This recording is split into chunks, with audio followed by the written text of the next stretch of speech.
Good morning, everyone. My name is Mighty Stream. I'm brought to you by Hope Through Navigation, and this is our Hood Recovery Services. I'm going to do the spiritual principle a day in a meditation with you for July the 11th. Let's go ahead and get right into it. Hope you're having a beautiful morning. I am. Okay, July 11th, Compassion for Ourselves, page 200. When we have compassion for ourselves, we give ourselves permission to be in the world, and that makes us much more useful to the world. That is taken out of the Living Clean book, chapter 1, entitled Growing Pains.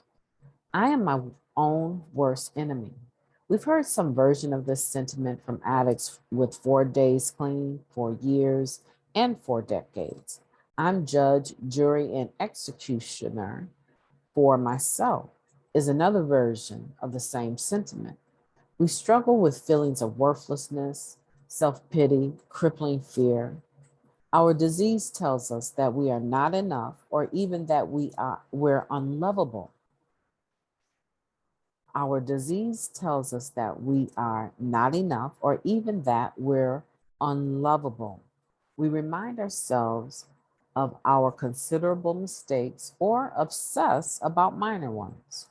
When these thoughts are most rampant, we tend to isolate ourselves from the world, protecting others from having to deal with us and protecting ourselves from having to deal with them.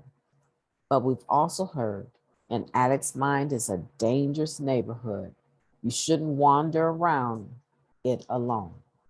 Self compassion is one remedy for self obsession. What does that look like? It, it's giving ourselves some slack.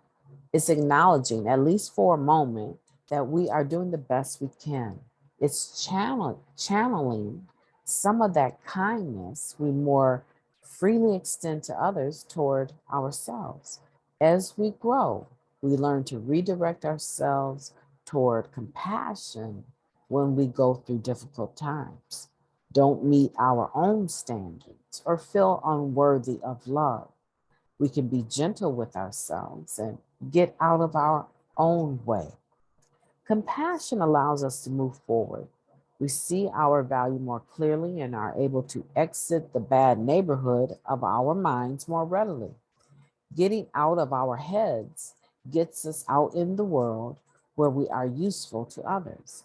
In fact, being of service to others is another key remedy to the mess in our mind. It takes practice to stop berating ourselves for every struggle and misstep. Even with years of recovery, we aren't always our most trusted ally, but with some compassion, we can switch from the enemy camp. Today, I dare myself to look in the mirror and say, hey, you're a good person. You may make mistakes, but you still have a lot to offer. So crawl out from under your rock and get out there and rock it. That's beautiful. That I like that. I like that reading for a spiritual principle day, and it's talking about compassion for others. The just for the day that I just did was talking about encouragement for ourselves and for others, and this is talking about compassion for others, but also for ourselves. We tend to be really hard on ourselves, don't we?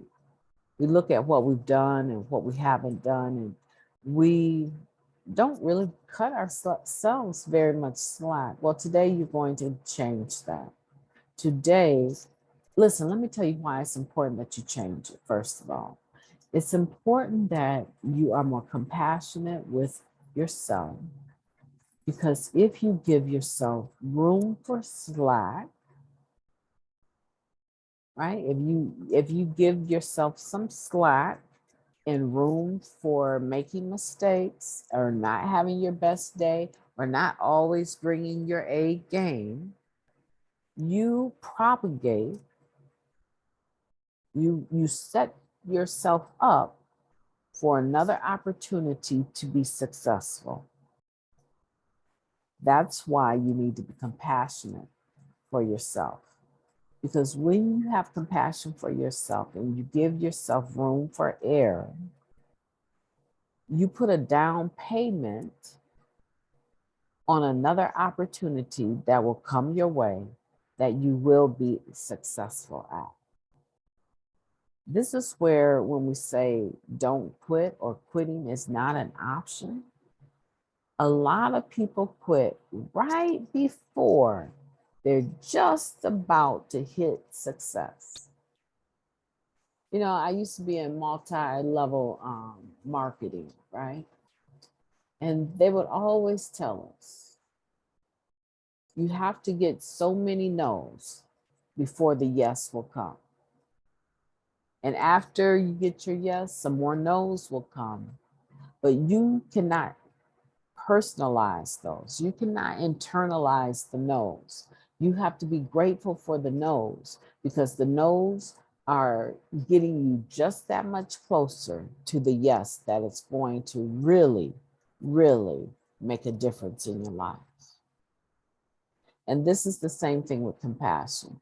When you have compassion in your life and those no's come up, or those mistakes come up, the more you embrace those and don't judge yourself, don't be the jury of yourself, and don't be the executioner of yourself, the more you embrace the mistakes, the closer you are to the success.